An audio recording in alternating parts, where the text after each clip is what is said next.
Hello there and welcome. I'm Bob Proctor, and I am attracting good, great, and wonderful things into my life. Money comes to me in increasing quantities through multiple sources on a continuous basis through the law of attraction. And that's what I want to talk to you about, the law of attraction. See, the underlying law that regulates supply in the world of effects has two important phases. One is desire, and the other is expectation. I want you to imagine that you're fishing. Now, you may have never gone fishing. You've certainly seen people that have gone fishing. And you take and you get the line all fixed, and boom, you cast it out. And as soon as that plug hits the water, bang, a fish strikes. Now, you got the fish on the end of the line, but you are never going to have that fish if you don't reel it in. Well, you see, when we desire something, we are instantly connected with the invisible side of whatever good we desire. It's expectation that reels it in. Now, most people don't understand this, and they attract what they don't want rather than what they do want.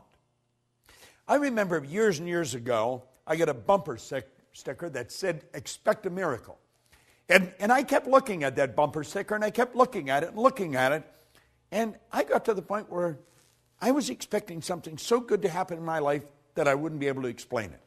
You see, I come to realize that a miracle is a word, Voltaire said, it's a word that we invented to express the known effects of unknown causes. It's something that's so good that's happened to us that we're at a loss to explain how it happened. I want to explain how I attracted something into my life that literally changed my life, changed my business, but it changed the lives of 200 or 300 million people as well. I got a phone call on my cell phone, and it was a very garbled message. I had difficulty understanding it, and I didn't delete it, but I just kept hitting the pound or the hash and leaving it there in the phone. And one day, my phone was full. So I thought, I should empty the thing. I think I was in an airport at the time, so I sat down and I took all the messages off one at a time and wrote them all out and then deleted them. And I phoned Gina Hayden, who's worked with me for the past quarter century, and I said, Gina, I think this woman's name is Glenda, and I think this is the phone number. It sounds like an Australian phone number. Would you phone now? There's something about a film. Would you phone and see if the number's even the right number? Now, I'd had it on my phone for a good month.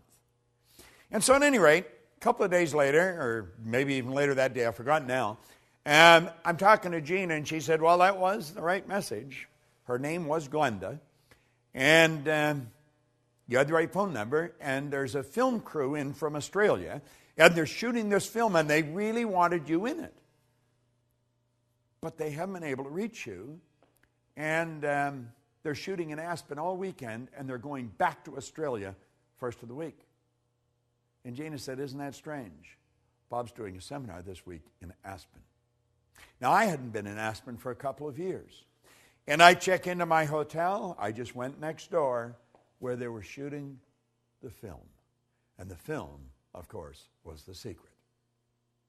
And you know, all of a sudden, all over the world now, people know Bob Proctor, and they know about the work that I do, that I love doing. I believe that I attracted Rhonda Byrne into my life. But I also believe Rhonda Byrne attracted me into her life. And you see, the secret I attracted. I expected something big to happen. And I'm going to tell you something. I expect something even bigger to happen. Now, the law of attraction is it's a law that many people now are very familiar with. And of course, I think that the secret has probably communicated that law better than anything that I have come across in all the years I've been in this business. They deserve, the people that put that all together, deserve a lot of credit. A lot of people think I made it. I didn't make the film. I just sat there for a couple hours and talked, sharing what I knew. And a lot of good things have happened. Now, the law of attraction is not a primary law. The law of vibration is the primary law. See, everything in the universe vibrates. We literally live in an ocean of motion. I want you to look at the walls that surround you. You think those walls are solid. They're not solid. Nothing is resting. Everything is moving.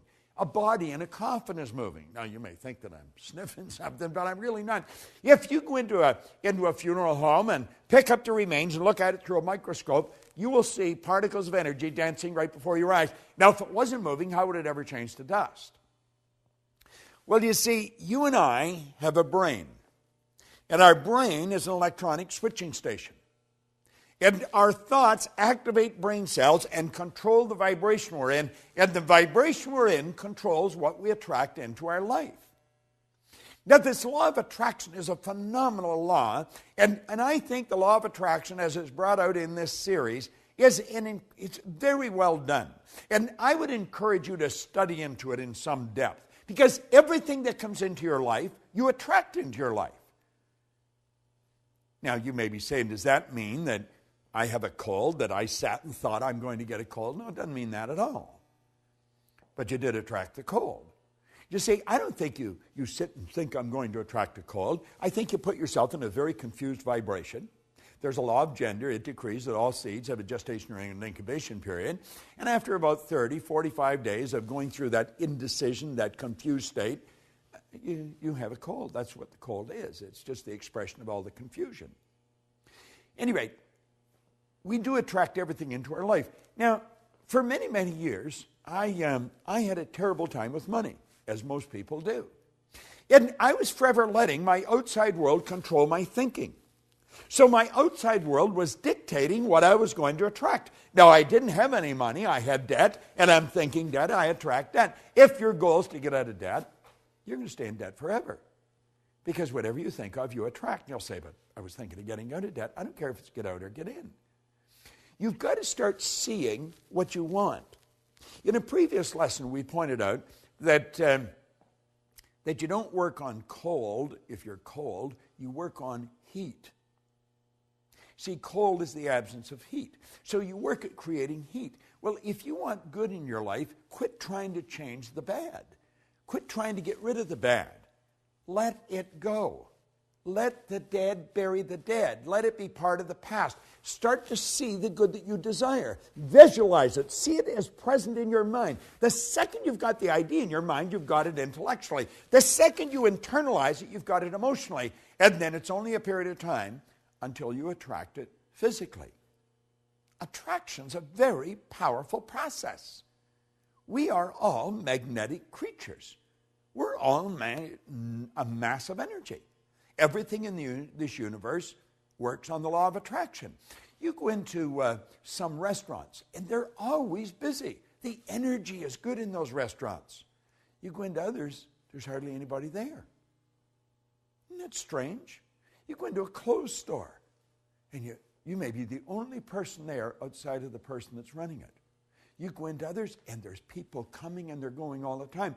It has to do with the energy of the place of business. And the place of business is nothing but an expression of the consciousness of the person that's running the business.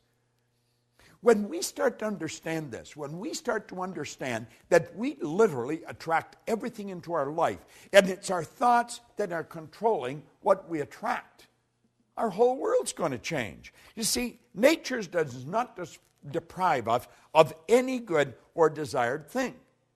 Now, Hollywood points this out so well. It does provide us with the mental equipment and the inner power to acquire and enjoy the essential good to ensure a happy and a worthwhile existence. And it all happens in a very simple method. It's so complicated because nobody studies it. See, I always feel if we can teach a little child that maybe is just learning to walk, how to talk. We can teach them language. We can teach them multiple language. A baby at birth is a linguistic genius. If we can teach the child language, surely we can teach them something so basic as these laws. You say, well, why haven't we? Because hardly anybody understood them. The parent's not going to teach something to the child that they don't even know. The parent's only going to give the child what they've got. You see, what you don't fix, your kids are going to inherit. You should put a big sign on the refrigerator, attraction. Put it on the outside of your bank account. Hang it in your mirror where you put your makeup or shave in the morning. Put the word attraction everywhere.